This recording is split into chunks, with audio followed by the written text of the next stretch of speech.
और चलिए अब बात स्पेशल रिपोर्ट की, और आज बात करेंगे आम आदमी के हित की। एक ऐसी खबर जो आपके होश उड़ा देगी, क्योंकि दिल्ली एनसीआर से नकली दवाओं के खेल का सिलसिला खत्म होने का नाम नहीं ले रहा। सबसे परेशान करने वाली बात यह है कि नकली दवाओं में कैंसर जैसी जानलेवा बीमारी की दवाइयां भी शामिल है, जिसकी वजह से खतरा और भी ज्यादा बढ़ गया है। देखिए रिपोर्ट। कोई भी ट्रांसपेरेंट लिक्विड लेकर के इंजेक्शन लेके वो उसमें भर दिया करते थे। दिल्ली एनसीआर में मौत का व्यापार। कैंसर का इलाज कराने के लिए लोगों को विदेश से लाते थे। नकली दवाओं के कैंसर से हाहाकार। कैंसर पेशेंट के लिए ये दवाइयाँ बहुत कॉस्टली होती हैं, उसी चीज़ का फायदा उठाया करते थे।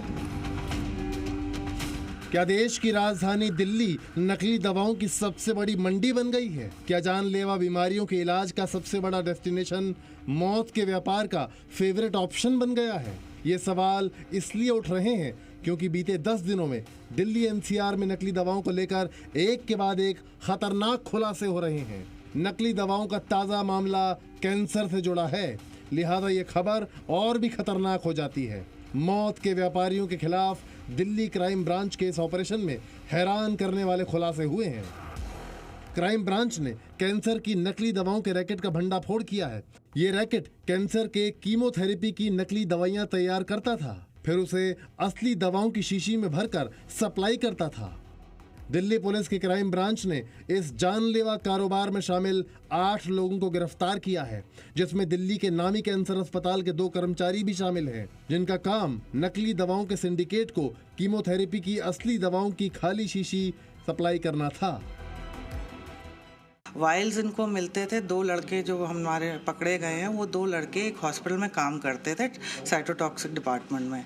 तो वहाँ पे जो वाइल्स होते हैं उनको डिस्ट्रॉय करने को, हॉस्पिटल वेस्ट को डिस्ट्रॉय करने की गाइडलाइंस होती हैं। तो ये उन गाइडलाइंस को फॉलो ना करके उन वाइल्स को ऐसे ही निकाल लेते थे। कभी कभार ये पेशेंट को ये बोला करते थे कि अगर आप वाइल हमको वापस कर दोगे तो उसमें डिस्काउंट मिलेगा। तो उस बहाने से ये वाइल सारे इकट्ठे करके 4 से 5 हज़ार रुपये में वो जो फैक्ट्री चला रहे हैं उनको बेच दिया करते थे और वो उनको रीफिल कर देते थे।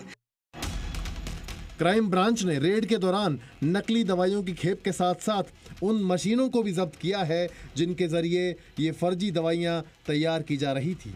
पुलिस के मुताबिक आरोपी कैंसर अस्पताल से कीमोथेरेपी के इंजेक्शन की खाली शीशी जुटाते थे, फिर उन खाली शीशियों में एंटी फंगल मेडिसिन भरकर बेच देते थे। आरोपियों के टारगेट पर दिल्ली में बाहर से आने वाले मरीज होते थे। खास तौर से इनके निशाने पर हरियाणा, बिहार, नेपाल और अफ्रीकी देशों से आने वाले मरीज होते थे। इस जानलेवा व्यापार में शामिल जिन आरोपियों को गिरफ्तार किया गया है, उनके तार दिल्ली, गुरुग्राम से लेकर बिहार तक जुड़े हैं। उन्हीं ने जो है एक वो मेडिकल टूरिज्म की कंपनी सेटअप करी थी, जिसमें वो लोगों को बाहर से लाते थे मेडिकल टूरिज्म में कैंसर का इलाज कराने के नाम से, और उनका विश्वास जीत करके उनको डिस्काउंटेड प्राइस में मेडिसिन देने के बहाने वो ये मेडिसिन सप्लाई किया करते थे। अब आपको बताते हैं कि ये पूरा सिंडिकेट कैसे काम करता था और कैसे इनके झांसे में फंसकर जिंदगी की तलाश में आए मरीज लाखों रुपए खर्च कर मौत का सामान खरीद रहे थे। इस गैंग में फार्मासिस्ट, बड़े अस्पताल के कर्मचारी और मेडिकल टूरिज्म की कंपनी चलाने वाले लोग भी शामिल थे। दरअसल मेडिकल टूरिज्म की टीम विदेशों से इलाज कराने के लिए कैंसर पेशेंट को भारत बुलाते थे और इलाज के दौरान मरीजों को कैंसर की नकली दवाइयां कम रेट पर बेच देते थे। इस गैंग के निशाने पर ज्यादातर कैंसर के वो पेशेंट होते थे जो कि मेडिकल टूरिज्म के नाम पर विदेशों से भारत में अपना इलाज करवाने आते थे, क्योंकि भारत में उनका कोई ज़्यादा जानकार नहीं होता था और वो मेडिकल टूरिज्म की जिस कंपनी के ज़रिए भारत में बुलाए जाते थे पूरी तरीके से उस पर ही निर्भर होते थे, और इसी का फ़ायदा उठाकर ये गैंग ऐसे लोगों को लाखों की कीमत की कैंसर की ब्रांडेड दवाई देता था, जो कि दरअसल पूरी तरीके से नकली होती थी।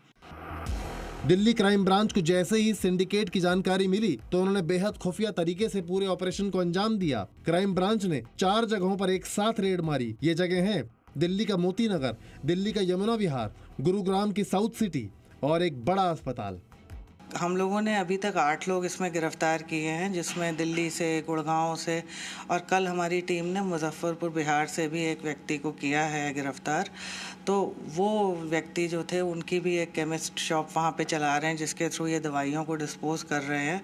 और ये अब तक सामने आया है कि वो पुणे तक भी दवाई सप्लाई करते थे। तो अभी उस बात की तहकीकात चल रही है। दिल्ली पुलिस की टीम ने अपने ऑपरेशन के दौरान इस सिंडिकेट के सरगना विफल जैन को भी गिरफ्तार किया है। विफल जैन ही कैंसर की नकली दवाइयां तैयार करता था, जिसके लिए उसने दिल्ली के मोती नगर में 2 फ्लैट भी किराए पर ले रखे थे और वहीं पर ब्रांडेड मेडिसिन की खाली शीशी में नकली दवाई भरने का काम करता था। पुलिस ने यहां से नकली दवाओं से भरी 140 शीशी, 197 खाली शीशियां, 1000 अमेरिकी dollar, 50,000 Indian currency, 3 cap sealing machine और एक हीट गन बरामद की है। इस सिंडिकेट के सरगना के अलावा दिल्ली पुलिस की टीम ने गुरुग्राम के साउथ सिटी के फ्लैट से एक शख्स को गिरफ्तार किया है। पुलिस ने इस फ्लैट से कैंसर की 137 नकली इंजेक्शन बरामद किए हैं। यमुना विहार से कैंसर के इंजेक्शनों की दर्जनों खाली शीशी जब्त की हैं। इसके बाद क्राइम ब्रांच की टीम उस कैंसर अस्पताल में पहुंची और कीमोथेरेपी के इंजेक्शन की खाली शीशी सप्लाई करने वाले आरोपियों को धर दबोचा। अब दिल्ली क्राइम ब्रांच की टीम इस पूरे सिंडिकेट का कनेक्शन खंगालने में जुटी है। साथ ही ये भी पता किया जा रहा है कि इनके तार दिल्ली एनसीआर के अलावा और किन शहरों में फैले हैं। दिल्ली से प्रमोद शर्मा के साथ ब्यूरो रिपोर्ट, जी मीडिया।